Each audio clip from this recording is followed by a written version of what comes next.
বাংলাদেশের নতুন সেনাপ্রধান ওয়াকারুজ্জামান। আর তিনি যে পরবর্তী সেনাপ্রধান হবেন তা 1 বছর পূর্বে আপনাদের জানিয়েছিলাম।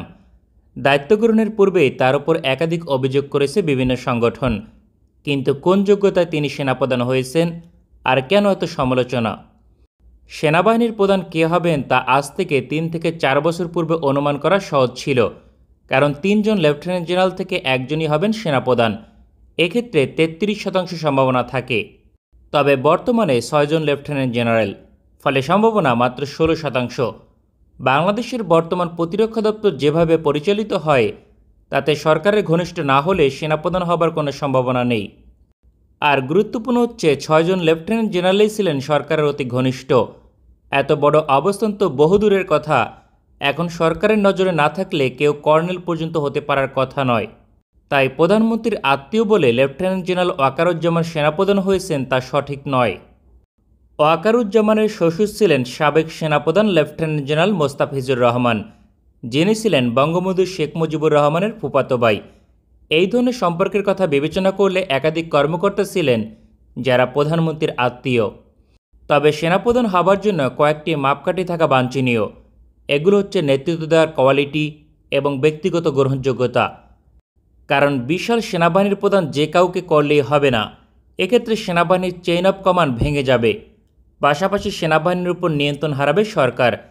তাই সেনাপ্রধান যিনি হবেন তিনি অবশ্যই সরকারের ঘনিষ্ঠ হবেন, তবে একই সঙ্গে থাকতে হবে সাংগঠনিক দক্ষতা।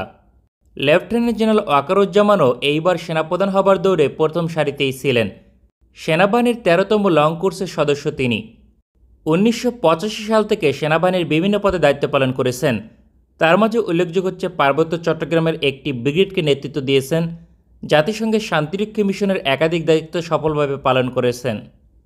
সেনাপ্রধান হবার জন্য তার শিক্ষাগত যোগ্যতা উল্লেখযোগ্য ভূমিকা পালন করেছে। অতীতের খুব কম সেনাপ্রধানই তার মতো সামরিক বিষয়ে এত ডিগ্রি লাভ করেছেন। এক্ষেত্রে উল্লেখযোগ্য হচ্ছে বাংলাদেশ ও ব্রিটেনের ন্যাশনাল ডিফেন্স কলেজ হতে গ্র্যাজুয়েশন সম্পন্ন করেছেন। এছাড়াও প্রতিরক্ষা বিষয়ে মাস্টার্স করেছেন বিখ্যাত কিং কলেজ এবং লন্ডন বিশ্ববিদ্যালয় থেকে। তবে ওয়াকারুজ্জামানের উত্থান শুরু হয় 2014 সালের জাতীয় নির্বাচনের পর। তখন সেনাবাহিনীর সবচেয়ে গুরুত্বপূর্ণ এবং সম্মানজনক সাবার 9তম পদাতিক ডিভিশনের জেনারেল কমান্ডিং অফিসার হিসেবে দায়িত্ব লাভ করেন। এখানে 2017 সাল পর্যন্ত মোট 3 বছর কর্মরত ছিলেন। প্রধানমন্ত্রীর অত্যন্ত আস্থা অর্জন না করলে 9তম পদাতিক ডিভিশনে মোতায়েন করা হয় না। পরবর্তীতে তাকে পদোন্নতি দিয়ে লেফটেন্যান্ট জেনারেল করা হয়। একই সঙ্গে দায়িত্ব লাভ করেন সেনাবাহিনীর প্রিন্সিপাল স্টাফ হিসেবে। এই কাজ মূলত প্রধানমন্ত্রীর কার্যালয় নির্ভর, অর্থাৎ প্রধানমন্ত্রীর কার্যালয়ে নিয়োজিত ছিলেন। মাত্র 6 মাস পূর্বে তিনি সেনাবাহিনীর ডেপুটি সেনাপ্রধান হিসেবে দায়িত্ব লাভ করেছিলেন। বর্তমানে সরকার তাকে সেনাপ্রধান হিসেবে 3 বছরের জন্য নিযুক্ত করেছে, অর্থাৎ 2026 সাল পর্যন্ত সেনাবাহিনী তার নেতৃত্বে পরিচালিত হবে। যদিও গুরুত্বপূর্ণ সিদ্ধান্ত নেওয়ার ক্ষেত্রে সেনাপ্রধানকে পাশ কাটিয়ে এগিয়ে থাকেন জাতীয় নিরাপত্তা উপদেষ্টা তারেক সিদ্দিকী। তিনি প্রধানমন্ত্রীর অতি ঘনিষ্ঠ আত্মীয় এবং সেনাবাহিনীর সাবেক মেজর জেনারেল।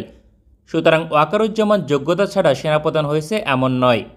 তবে তার চেয়েও বিভিন্ন মাপকাঠিতে এগিয়েছিলেন লেফটেন্যান্ট জেনারেল মতিউর রহমান। এই কর্মকর্তা কর্মজীবনে যেমন সফল তেমনই মেধাবী। তিনিও সেনাবাহিনীর 13তম লং কোর্সের একজন সদস্য ছিলেন। সেনাবাহিনীতে তার গ্রহণযোগ্যতা এবং নিয়ন্ত্রণ বেশি ছিল বলে ধারণা করা হয়। তাই কৌশলে মতিউর রহমানকে সেনাপ্রধান হবার প্রতিযোগিতা থেকে বাতিল করা হয়। এক্ষেত্রে মার্কিন যুক্তরাষ্ট্রের সঙ্গে তার ঘনিষ্ঠ কৌশলগত সম্পর্ককে দায়ী করা হয়েছে। তাই সেনাবাহিনীর লেফটেন্যান্ট জেনারেল হবার পরেও তাকে নিযুক্ত করা হয় পররাষ্ট্র দপ্তরে। ফলে সেনাবাহিনীর ওপর মতিউর রহমানের নিয়ন্ত্রণ কমতে থাকে, কেননা সরাসরি কোনো কমান্ড পরিচালনা না করলে প্রভাব বিস্তার করা কঠিন। বাংলাদেশ থেকে এক পর্যায়ে মতিউর রহমানকে বিদেশে রাষ্ট্রদূত হিসেবে নিযুক্ত করে। সাধারণত বিসিএস ক্যাডার ক্যাটাগরিতে সবচেয়ে পছন্দের একই সঙ্গে অধিক চাহিদার পররাষ্ট্র ক্যাডারে। তবে এর বিপরীত হচ্ছে সেনাবাহিনীর জন্য।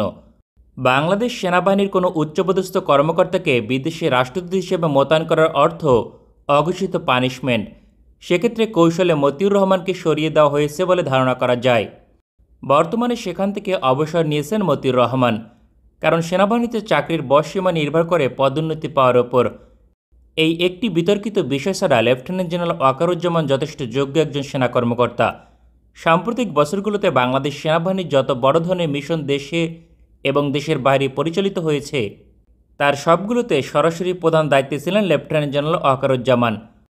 অনেক কঠিন বিষয়কেও সঠিকভাবে মোকাবেলা করে তিনি দক্ষতার পরিচয় দিয়েছেন। সেক্ষেত্রে আশা করা যায় আগামী দিনে সাংগঠনিকভাবে আরও শৃঙ্খল হবে বাংলাদেশ সেনাবাহিনী।